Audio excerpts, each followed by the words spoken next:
نفرت کے شعلوں کو بجھا دو پیار کی ٹھنڈی شبنم سے، نفرت کے شعلوں کو بجھا دو پیار کی ٹھنڈی شبنم سے، ہمدردی کی فصل اگاؤ صحرا کو گلزار۔ اللہ وبرکاتہ۔ اس وقت یو پی، پنجاب، اتراکھنڈ، گوا، منی پور میں ووٹنگ کا سلسلہ شروع ہونے والا ہے، اور میں امید بھی کرتا ہوں کہ ہمارے افراد اس میں بڑھ چڑھ کر حصہ لیں گے۔ یہ ووٹنگ بہت ہی اہمیت کے حامل ہے، خاص کر یو پی والوں کے لیے۔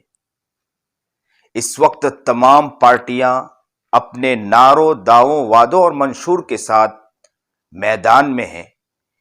ایک مہینے سے زائد ہم نے سب کی باتیں سنی، اب فیصلہ ہم پہ ہے۔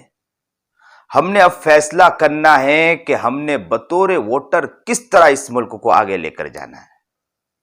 اپنا امیدوار، ایسے لوگوں کو منتخب کرنا ہر ہندوستانی کی ذمہ داری ہے جو اپنے ووٹر کو کبھی مایوس نہ کریں، ہندوستان کی سالمیت و وقار پہ کبھی کوئی حرف نہ آنے دے۔ انتخابات میں بینرز کی بھرمار، خوابوں کے دور، ہمارے مرنے والوں پر ہمیں تسلیات دے کر گلیوں کی پختگی، امیدواروں کے عوام کے ساتھ رقص کے تمام معاملات سے اکثر قطع تعلق کیجیے، اور اپنے انگوٹھے پہ ہندوستان کی ترقی کی روشنائی لگائیے۔ آپ کا ووٹ آپ کی طاقت ہے، بس اپنے ضمیر سے رائے لے کے جس امیدوار کے حق میں آپ ووٹ ڈال رہے ہیں، کیا وہ اس قابل بھی ہے کہ ملک کو آگے لے جا سکتا ہے؟ کیا وہ اس قابل بھی ہے کہ آپ کا قیمتی ووٹ اس کا حق بنے؟ نہ تو کسی کی سنیے اور نہ ہی کسی کے انتخابی نعرے پہ جائیے، اپنے ووٹ کی طاقت سے اندھی تقلید کو شکست دیجیے۔ اس کاغذ کے ایک ٹکڑے سے برادری عزم کے بت کو پاش پاش کر دیجیے۔ حقیقی معنوں میں ہم کہہ سکے کہ ہمارے ووٹ نے اس ملک کی تقدیر سنوارنے میں اپنا کردار ادا کیا ہے۔ کوشش کیجیے کہ نہ تو کسی امیدوار کے گاڑی میں لے جانے کی مہربانی پہ ووٹ دیں، نہ ہی کسی بھی حضرت کی جانب سے کھانے کی لالچ میں اپنا ووٹ اس کی جھولی میں ڈال دیں، نہ ہی کسی بھی جز وقتی مفاد کے خاطر اپنے ووٹ کا سودا کیجیے، نہ ہی کسی عارضی یقین دہانی پہ اپنا ووٹ لاوارث کیجیے۔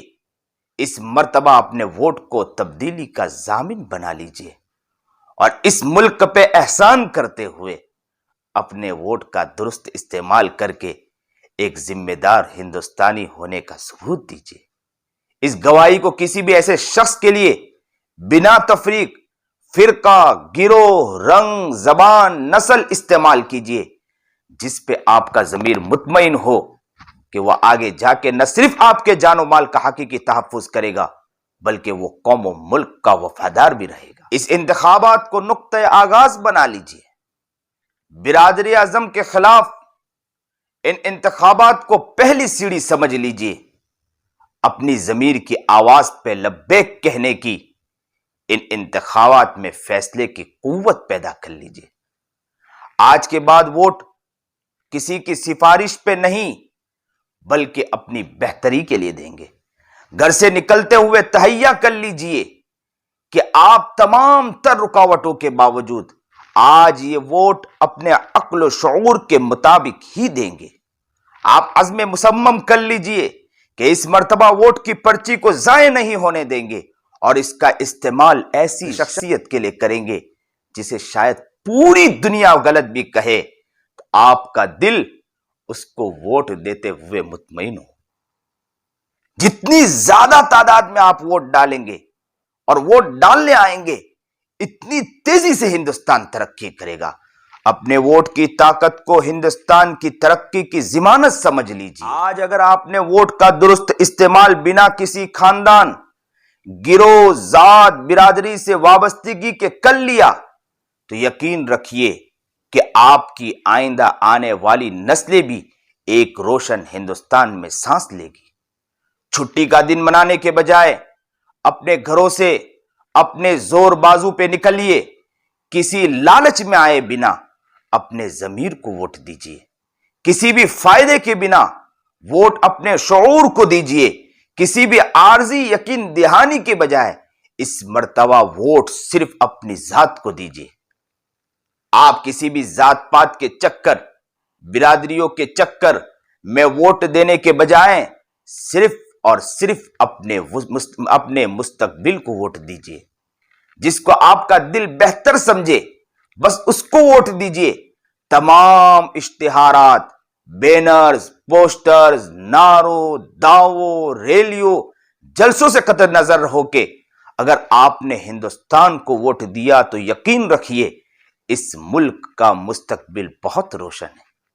اس لیے ہر فرد کوشش کیجئے اور اپنے گھر سے نکلیے اور اللہ سے دعا بھی ہے کہ اللہ تعالی ہمارے اس ملک کے لیے آسانی کا معاملہ فرمائے، عافیت کا معاملہ فرمائے، اور اس ملک کے بہتر حکمراں جو فرد ایسا ہو کہ اس ملک کو صحیح معنی میں لے کر چل سکتا ہو، اللہ ایسے افراد کو ہمارے ملک کے لیے حقیقی معنی میں حاکم و حکمراں بنائے۔ اس وقت ہماری یہی دعا ہے اور ہر فرد سے یہی امید کی جاتی ہے کہ ہر فرد اس کی خوب دعا کریں اور کوشش بھی کریں کہ اپنے علاقے کے اندر جہاں جہاں جس طرح بھی افراد ہو، جہاں ایسے ہو جو غفلت میں سو رہے ہو، سستی میں ووٹ دینے نہیں آ رہے ہو، تو ہم ان کے گھر جائیں، ان کو سمجھائیں اور ان کو کوشش کریں اور ان کو کہیں کہ بھائی ووٹ دے، ووٹ کی حقیقت ان کو بتانے کی کوشش کرے، ان کو وہاں تک لے جانے کی کوشش کرے۔ انشاءاللہ مجھے امید ہے کہ اگر ہماری یہ چند محنت اور کوشش رہی تو اللہ تعالیٰ اس کے فوائد ہمارے سامنے ضرور دکھائے گا۔ اس لیے آپ اس پر توجہ دیں اور آگے بڑھیں، اور یاد رکھیں یو پی کا الیکشن ہمارے لیے بہت ہی اہمیت کا حامل ہے۔ ہمارے بڑے اس کی مکمل فکریں کر رہے ہیں اور کوششیں کر رہے ہیں، بہت لوگ اس کی فکریں اور کوششیں کر رہے ہیں۔ یو پی کے الیکشن پر توجہ دیجئے۔ اس وقت جس طرح کے حالات ہیں، حالات کو سمجھ کر، جس طرح حالات دیگر وہ ہیں اس بات کو سمجھتے ہوئے یو پی کے الیکشن کو اپنے دل کے اندر جگہ دے، اہمیت دے۔ ناچاکی اور ہمارے اندر اختلافات، ہمارے جو مسائل ہیں اس کو پرے رکھتے ہوئے، اسے دور رکھتے ہوئے یو پی کے الیکشن کو اہمیت دینے کی کوشش کریں۔ کہیں ایسا نہ ہو کہ آپ نے اس کی اہمیت کو نہ سمجھا اور آپ نے سمجھا کہ الیکشن ہے، الیکشن میں چلتا ہے، لوگ کرتے ہیں، کوششیں کرتے ہیں، ہم اس میں دیکھتے نہیں، ہم توجہ نہیں دیتے۔ یاد رکھو کہیں ایسا نہ ہو کہ آپ کی نسل اور غلامی کا شکار ہو جائے۔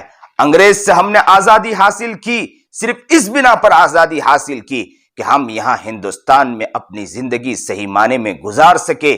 یاد رکھو کہ ہمیں بندھارن، آئین اور ہمیں بندھارن نے ہمیں جینے کی طاقت دی ہے، ہمیں اس کو بچانے کے لیے آگے بڑھنا یہ ہماری ذمہ داری ہے۔ اگر یاد رکھو اگر آپ آگے نہیں بڑھیں اور اس کی فکریں نہیں کی تو نسلیں اس کے لیے روئے گی۔ اس لیے آپ آگے بڑھیں اور اپنا خیال بھی رکھیں۔ میں امید کرتا ہوں کہ انشاءاللہ آپ اس پر ضرور توجہ دیں گے۔ دور بیٹھا یہ آپ کا ساتھی، دور بیٹھا یہ آپ کا بھائی آپ تک یہ پیغام پہنچا رہا ہے۔ آپ آگے بڑھیے، ہندوستان کو مضبوط کیجئے اور آپ اپنا خیال بھی رکھیں۔ السلام علیکم ورحمۃ اللہ۔ امن اخوت عدل و محبت وحدت کا پرچار کرو، انسانوں کی اس نگری میں انسانوں سے پیار کرو، انسانوں کی اس نگری میں انسانوں سے پیار کرو۔ سچے روشن حرف لکھو یہ ظلمت خود کٹ جائے گی، سچے روشن حرف لکھو یہ ظلمت خود کٹ جائے گی۔ ایسے قلم کو تیشا کر لو، تیشا کو تلوار کرو، انسانوں کی اس نگری میں انسانوں سے پیار کرو، انسانوں کی اس نگری میں انسانوں